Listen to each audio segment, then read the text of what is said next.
सहनावतु सहनौ भुनक्तु सह वीर्यं करवावहै तेजस्विनावधीतमस्तु मा विद्विषावहै। ॐ शान्ति शान्ति शान्तिः।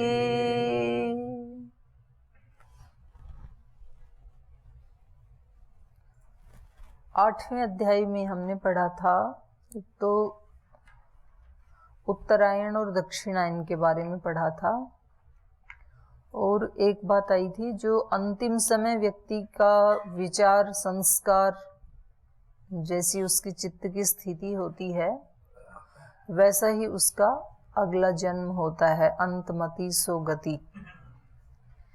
और थोड़ा सा प्रसंग आया था ब्रह्म के दिन और रात के बारे में कि जो स्वर्ग लोक आदि या ब्रह्म लोक आदि जो जाते हैं पितृयान मार्ग से, तो वो कितने वर्षों तक वहाँ उसका स्वर्ग का या ब्रह्मलोक का आनंद भोग करके वापस आते हैं।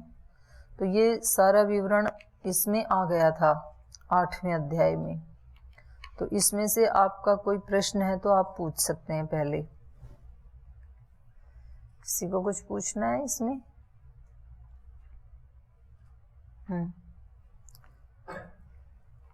इससे पहले 7वें अध्याय में भगवान कृष्ण ने कहा था कि ये सारा ज्ञान और विज्ञान ये मैं आपको विस्तार से बताऊंगा। ज्ञानम ते अहम स विज्ञानम इदम वक्ष्यामि अशेषतः। उन्होंने बताया था कि कोई भी व्यक्ति, कोई भी योगी बहुत पुरुषार्थ करके, साधना करके, समाधि लगा के मुझे जान तो लेता है, लेकिन अशेषतः नहीं जान पाता है, संपूर्ण रूप से नहीं जान पाता है। जितना वो जानता है, जितनी उसकी सामर्थ्य है उतना जान लेता है, फिर बाद में वो कहता है कि मैं पूरा नहीं जान पाया। अनंत है वो, यही उसको कहना पड़ता है। तो अशेषतः कोई नहीं जानता है मेरे को, क्योंकि मेरे बारे में पूरा जानने की किसी की सामर्थ्य ही नहीं है। और वास्तव में ही ये भगवान के बारे में ही नहीं, किसी मनुष्य के बारे में भी यदि हम लें तो हमारे बारे में भी हमारे से ज्यादा कोई दूसरा नहीं जान सकता है। दूसरे व्यक्ति अलग अलग एंगल से जैसे जैसे जिनके संस्कार हैं वो उस रूप में जानेंगे, जिसके जो समझ में आएगा। किसी को कुछ दिखाई देगा किसी के व्यक्तित्व में, किसी को कुछ दिखाई देगा, किसी को सकारात्मक दिखाई देगा, किसी को नकारात्मक दिखाई देगा, किसी को उदासीन भाव से दिखाई देगा, किसी के अपने बहुत अच्छे संस्कार हैं तो उसको बढ़ा चढ़ा के दिखाई देगा, किसी के अपने बहुत निम्न संस्कार हैं तो जितना है उससे भी नीचे का दिखाई देगा। तो वो उसी रूप में वर्णन करेंगे उस व्यक्ति का, उस सिद्धांत का, उस विचार का, उस परंपरा का। लेकिन वास्तव में अपने बारे में पूरा का पूरा उस व्यक्ति को ही पता होता है। जैसे श्रद्धे स्वामी सोमानंद जी महाराज जी, जब उनसे कई बार कई विद्वानों ने कहा, उनमें एक गुरु जी भी थे, कि हम आपकी जीवनी लिखना चाहते हैं, आपके ऊपर एक पुस्तक लिखना चाहते हैं, तो वो हमेशा मना कर देते थे। वे कहते थे कि भाई मुझे पता है तुम पुस्तक लिखोगे तो तुम क्या लिखोगे, तुम मेरे बारे में अच्छे अच्छे प्रसंग लिखोगे मेरे जीवन के, लेकिन जो मेरी त्रुटियां हैं, जो मेरी कमजोरियां हैं, उनको ना तो तुम जानते हो और ना मैं तुम्हें बताना चाहता हूँ और ना उनको लिखवाना चाहता हूँ, क्योंकि उससे कोई लाभ नहीं होगा। वो तो मुझे पता है मेरे जीवन कैसे कैसे किन किन गुफाओं में से, अंधेरे उजालों में से गुजर करके यहाँ पहुंचा है। तो वो हर व्यक्ति की एक यात्रा होती है। तो यहाँ भगवान कृष्ण ने बताया था कि अर्जुन, मेरे से ज्यादा मेरे बारे में और कोई नहीं जानता है, और मैं स्वयं अपने मुख से ज्ञान और विज्ञान सहित ये गुह्यतम रहस्य मैं बताऊंगा, प्रवक्ष्यामि बताऊंगा, ऐसे कहा था। तो ये बीच में फिर बात आ गई थी, अर्जुन ने पूछ लिया था, जो लास्ट में आया था ना, 7वें अध्याय के लास्ट में जो आया था कि मैं अध्यात्म के बारे में, ब्रह्म के बारे में सब तेरे को सविस्तार बताऊंगा। तो उन्होंने बीच में ही 6-7 प्रश्न कर डाले कि अध्यात्म क्या है, ये ब्रह्म क्या है, ये अंतमति, ये अंतिम चिंतन, ये क्या रहस्य है। फिर वो अंत में जब जाते हैं उत्तरायण से या दक्षिणायन से, तो ये उत्तरायण दक्षिणायन क्या है। तो ऐसे उन्होंने 7 प्रश्न पूछे, तो उनका उत्तर दिया। तो अब पुनः उसी प्रसंग पे 9वें अध्याय में आते हैं।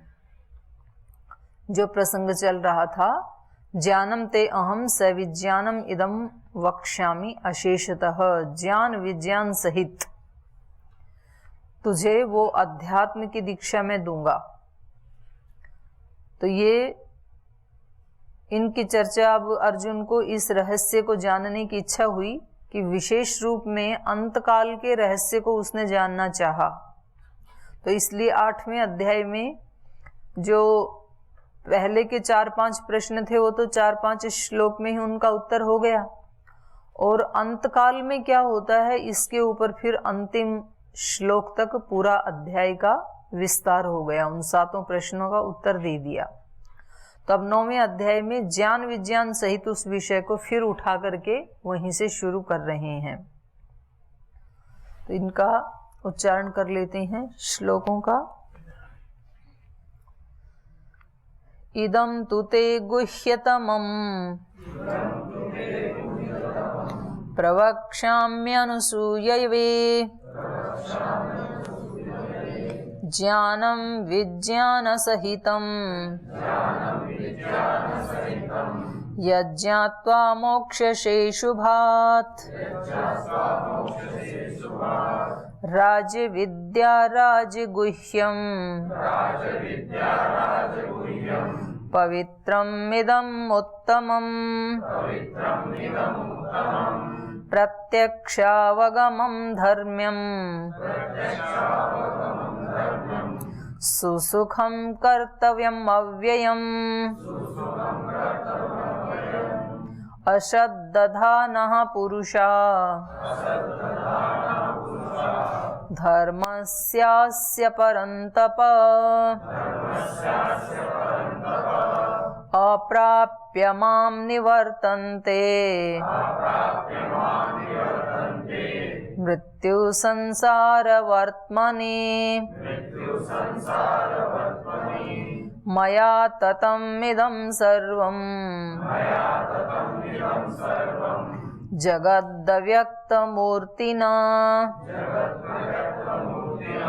मत्स्थानि सर्वभूतानि न चाहं तेषु वस्थितः न च मत्स्थानि भूतानि पश्य मे योगमैश्वरम् भूतभृन्न च भूतस्थो ममात्मा भूतभावनः।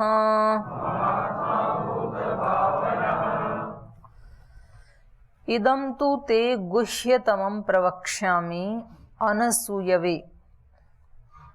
हे अर्जुन, अर्जुन के लिए यहाँ पर अनसूयवे शब्द का प्रयोग किया है। असूया, असूया मतलब घृणा, द्वेष, और अनसूया मतलब द्वेष घृणा न करने वाला, जो किसी से भी घृणा या द्वेष नहीं करते हैं, जिनकी दोष दृष्टि नहीं है, उसको कहते हैं अनसूया। एक महान नारी भी हुई है ना, अनसूया, अत्रि ऋषि की पत्नी थी, जिन्होंने ब्रह्मा विष्णु महेश को भी शिशुवत बना दिया था अपने तपोबल से। तो अनसूया मतलब जो किसी से भी घृणा नहीं करते हैं। तो इसलिए कहा हे अनसूयवे, चतुर्थी हो गई ये। हे दोष दृष्टि से रहित अर्जुन, इदम गुह्यतमम ते प्रवक्ष्यामि। यद्यपि ये जो ब्रह्म का जो ज्ञान है ये कैसा है? गुह्यतम। गुह्य कहते हैं जो रहस्यात्मक है, छिपा हुआ, उसको गुह्य कहते हैं। गुह्य, गुह्यतर, और ज्यादा छिपा हुआ, रहस्यात्मक। गुह्यतम, अत्यंत रहस्यात्मक। मतलब जो जाना जा सकता है तो वो गुह्य नहीं होगा। फिर जिसको हम जान सकते हैं तो उसमें क्या रहस्य रह गया फिर? और अगर जाना नहीं जा सकता है तो उसको ये बताएंगे कैसे? तो एक पहेली बन गई ना ये। तो इन्होंने कहा कि ये गुह्यतम है ये ज्ञान, और ये मैं तेरे को बता रहा हूं। तो यदि बताने से व्यक्ति को समझ में आ जाए तो फिर उसमें गुह्यता क्या रहेगी? रहस्य क्या रहेगा? रहस्य तो होता ही वो है जिसको जाना नहीं जा सकता। तो फिर भी भगवान यहाँ कह रहे हैं कि हे दोष दृष्टि से रहित, क्योंकि अर्जुन कैसा है? सरल है, उसकी दृष्टि में दोष नहीं है, उसके अंतःकरण में खोट नहीं है, तो इसलिए मैं तुझे बता रहा हूं। तो यद्यपि ये बताने का प्रयास कर रहे हैं, लेकिन तो भी उसको कभी वाणी से बताया नहीं जा सकता है और मात्र बुद्धि से उसको समझा भी नहीं जा सकता है, इसीलिए तो वो गुह्य है। लेकिन उसको वाणी से बताने का प्रयास कर रहे हैं और अर्जुन उसको बुद्धि से समझने का प्रयास कर रहे हैं, क्योंकि जब बुद्धि में कोई एक कल्पना बनेगी, इमेजिनेशन बनेगा, तब तो उस रास्ते पे चलेगा व्यक्ति। पहले एक कल्पना बनानी पड़ती है ना। आपको बताया जाए कि आपको कहीं घुमाने के लिए ले जा रहे हैं किसी जंगल में, और उसमें ऐसे पेड़ होंगे कि जिनमें कोई कांटे नहीं होंगे और वो बहुत हरे भरे हैं और वो ज़्यादा ऊंचे भी नहीं हैं, उन पे चढ़ना भी सुलभ है, और उस पे जो फल लगे हैं वो इतने मधुर हैं कि तुमने आज तक इतना मधुर कोई फल नहीं खाया होगा। आज तक जितने भी फल खाए आपने, उन सब से अलग ही उनकी मधुरता है, ऐसे किसी ने वर्णन किया। अब आपने तो कभी वो वन देखा नहीं, वो फल कभी भी देखे नहीं, लेकिन आपने एक इमेज तो बनाई ना अपने चित्त में। आपने सबके मन में, जिसने जैसे जैसे कोई देखे होंगे बगीचे, बाग, फल, तो उससे मिलती जुलती एक तस्वीर बनाई होगी कि हमने आम का देखा था तो वो थोड़ा ऐसा ऐसा होगा, हमने मीठे फल ये खाए थे, चीकू खाया था, आम खाया था, जो भी खाया था मीठा मीठा, वो शायद वैसा ही होगा। तो एक ऐसे हम उसकी कल्पना करते हैं उस सुख की। आध्यात्मिक सुख, आध्यात्मिक विश्राम, अब वो तो हमने कभी अनुभव नहीं किया क्योंकि वो गुह्यतम विद्या है। लेकिन जितने हमने संसार के सुख अनुभव किए हैं उसके साथ हम तुलना करके हम ये सोचते हैं कि शायद उससे बहुत बड़ा होगा वो सुख। जैसे हमने माँ का सात्विक प्रेम क्या होता है वो हर मनुष्य ने अनुभव किया है। माता पिता का, बड़े जो योगी पुरुष होते हैं जिन्होंने अपने सब दोषों को मिटा दिया है, जिनको हम सिद्ध पुरुष कहते हैं, जिनको हम गुरु कहते हैं, जितने भी ऋषि हैं, तो उनके पास जाने से एक कैसा सुख मिलता है? एक सात्विक सुख मिलता है उनके पास बैठने से, क्योंकि वो एक दोषों को उन्होंने हटाया है ना, तो वो एक निर्दोष जो वाइब्रेशंस हमें मिलते हैं उनसे टच करते हैं, तो उस सुख को हमने अनुभव किया है। तो फिर हम कल्पना करते हैं कि शायद ब्रह्म का सुख है वो इससे अनंत गुना बड़ा होता होगा, और उस सुख की एक इमेज अपने मन में बना करके फिर हम इस अध्यात्म पथ पे चलते हैं। नहीं तो कैसे चलेंगे?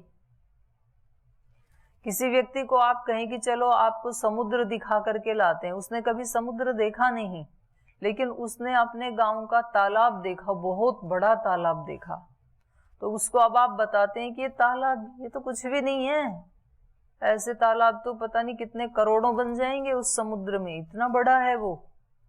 तो फिर वो कल्पना करता है कि इससे करोड़ गुना बड़ा होगा तो वो कैसा होगा, तो तब वो देखने के लिए जाता है।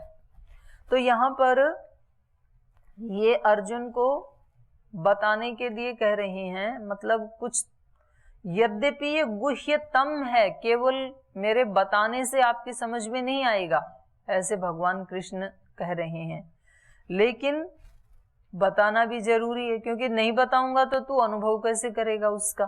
तो तुझे अनुभूति तो खुद करनी पड़ेगी, चलना तो खुद पड़ेगा, लेकिन गुरुजन क्या करते हैं, उसके बारे में हमें पथ बता देते हैं कि ऐसे चलो, एक दिशा दे देते हैं हमें। दिल्ली जाना है तो साइन बोर्ड क्या बताते हैं हमें, इधर चलो, ये डायरेक्शन है, इधर चलते जाओ तो अपने आप दिल्ली पहुंच जाओगे तुम। तो इसलिए इन्होंने कहा इदम तू गुह्यतमम, यद्यपि ये तो मतलब तो, यद्यपि ये ज्ञान तो गुह्यतमम, ये तो गुह्य से भी गुह्य है, अत्यंत रहस्यात्मक है ये, लेकिन फिर भी ज्ञानम विज्ञान सहितम प्रवक्ष्यामि ते, तो भी मैं इसको ज्ञान और विज्ञान सहित तुझे बताऊंगा। यद ज्ञात्वा मोक्ष से अशुभात, और जिसको जान करके माने जिसकी अनुभूति करके, यहाँ जानने का मतलब है केवल बुद्धि से जानने से अशुभ से नहीं छूटेंगे, बुद्धि से जानने से भी अशुभ से छूटेंगे, लेकिन पूर्ण रूप से नहीं छूटेंगे। पूर्ण रूप से तो अशुभ से तब छूटेंगे जब हम उसका अनुभव कर लेंगे। अनुभौतिक ज्ञान, एक बौद्धिक ज्ञान हो गया, एक श्रुत ज्ञान हो गया, एक बौद्धिक ज्ञान हो गया, एक अनुभूतिक ज्ञान हो गया, उसी को प्रत्यक्ष ज्ञान भी कहते हैं। प्रत्यक्ष के बिना व्यक्ति को अंतिम तृप्ति नहीं होती है। किसी चीज के बारे में, किसी स्वाद के बारे में, किसी रस के बारे में, किसी रूप के बारे में किसी को कितना भी बताएं, लेकिन उसको अंतिम तृप्ति कब मिलती है, जब वो खुद उसका प्रत्यक्ष कर लेता है। तो इन्होंने कहा कि यद्यपि ये गुह्यतम है ये ज्ञान, इसको बताना इतना सरल नहीं है, तो भी मैं ज्ञान विज्ञान सहितम ते प्रवक्ष्यामि, तुझे ज्ञान विज्ञान सहित बताऊंगा, और जिसको जान लेने से ही अशुभात मोक्ष से, अशुभ से मुक्त हो जाएगा। तो वास्तव में मुक्ति क्या है, अशुभ से छूटना, यही मुक्ति है। हमारे सारे जो दोष हैं, अशुभ है, उससे हम मुक्त हो जाएं, तो ये मोक्ष की स्थिति है। मोक्ष की स्थिति मतलब मोक्ष क्या है, सांख्य दर्शन में बताया, सुषुप्ति, सूत्र बोलो, समाधि, सुषुप्ति, मोक्षेषु ब्रह्म रूपता, ये तीन जो अवस्थाएं हैं, इनमें हम ब्रह्म रूप हो जाते हैं, ब्रह्म के साथ तादात्म्य हो जाता है। एक तो समाधि अवस्था में, तो समाधि अवस्था, समाधि लगेगी कब हमारी, जब हम दोष मुक्त होंगे।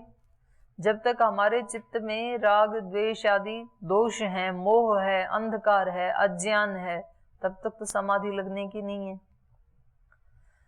और ये हट गए तो समाधि लगेगी। तो उस समाधि में क्या मिलता है योगी को, सुख, अलौकिक सुख मिलता है।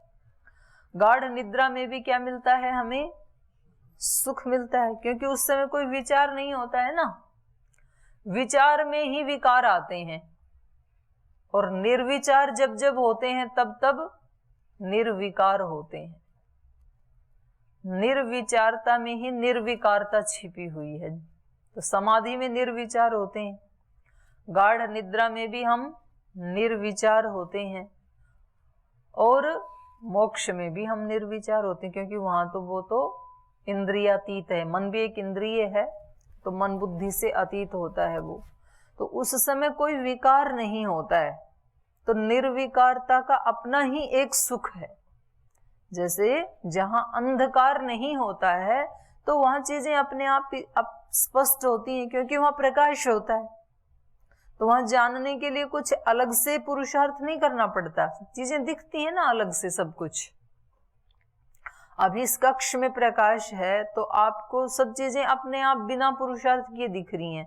ये पर्दा है, ये पंखा है, ये दीवार है, ये एसी लगा है, ये आसन है, ये मैट बिछ, सब दिख रहा है ना अपने आप ही ठीक ठीक जो जो है। लेकिन अंधकार हो तो फिर आप आंख फाड़ फाड़ के देखेंगे कि ये कैसा है, क्या है, तो भी वो स्पष्ट दिखेगा नहीं, लेकिन अंधकार में। तो ऐसे ही अशुभ से छूटने पर ही मोक्ष की प्राप्ति होती है। जब तक अशुभ थोड़ा भी बचा है हमारे अंदर, अशुभ क्या है, अशुभ क्या है, ये सबका अलग अलग मिलेगा। क्योंकि किसी का कोई शरीर के स्तर पे अशुभ से युक्त है, कोई इंद्रियों के स्तर पे अशुभ से युक्त है, कोई विचार के स्तर पर अशुभ से युक्त है, कोई भावनाओं के स्तर पर अशुभ से युक्त है। तो सबका अलग अलग होता है ये। कई बार व्यक्ति शरीर से कोई ऐसे पूजा पाठ नहीं कर रहा है, लेकिन सामान्य कार्य कर रहा है, लेकिन उसका मन भाव आदि शुभ से युक्त हैं, तो उसको एक अलग उपलब्धि होगी।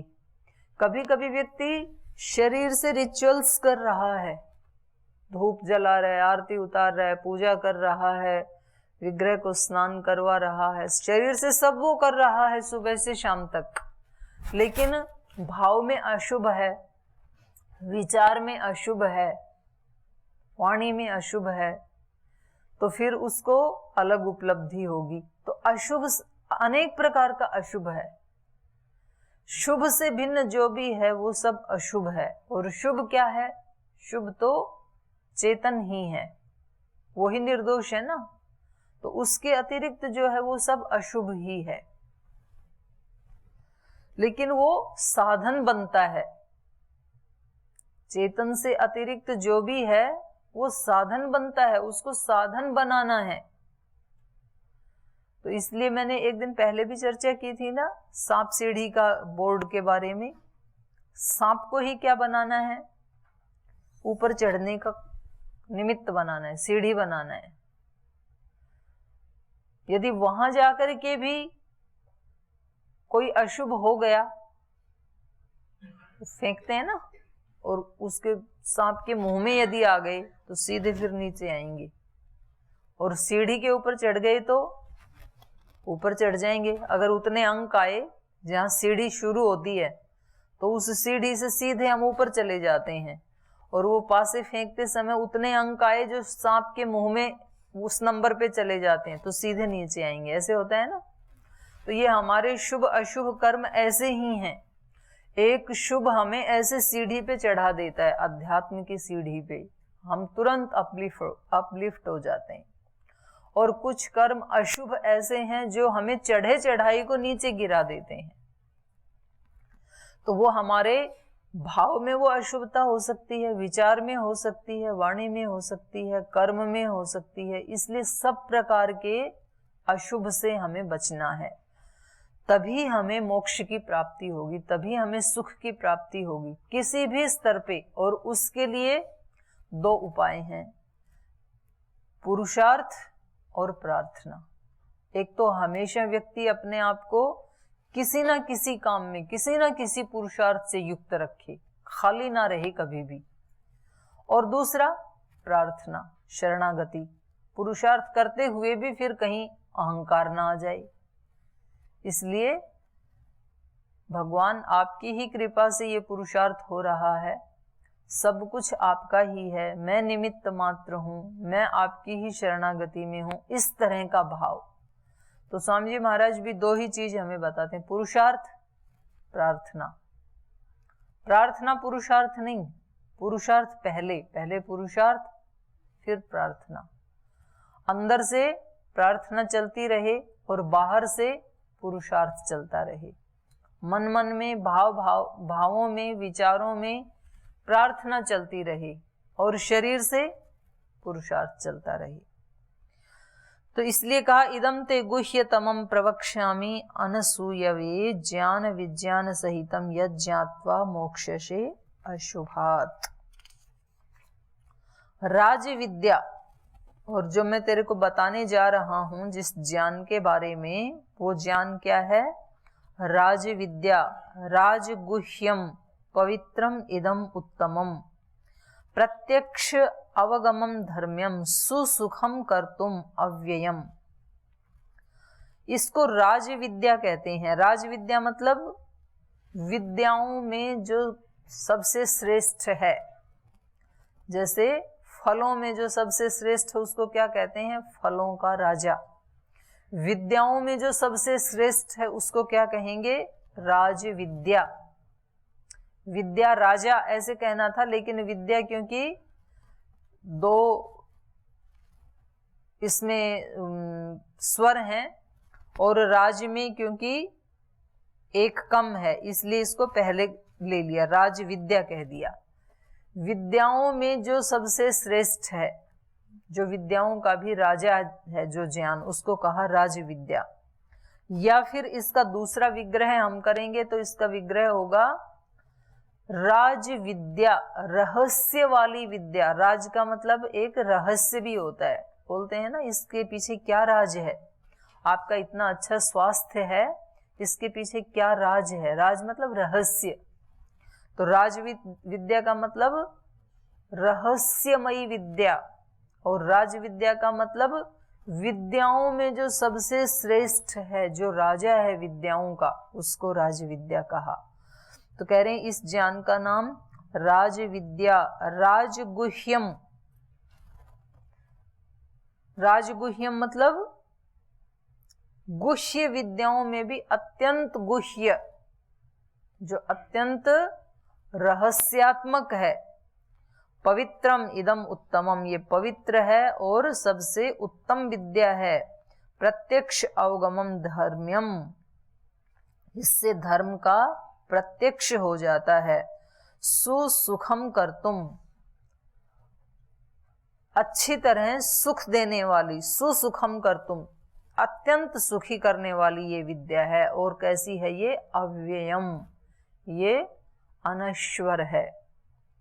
तो ये इसके बारे में और थोड़ा विस्तार से कल पढ़ेंगे। आज तो जल्दी समय हो गया, तो कल इसको आगे पढ़ाएंगे।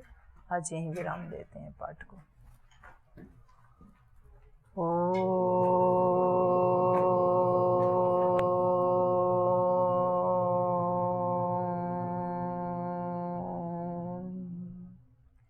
शांति शांति शांति।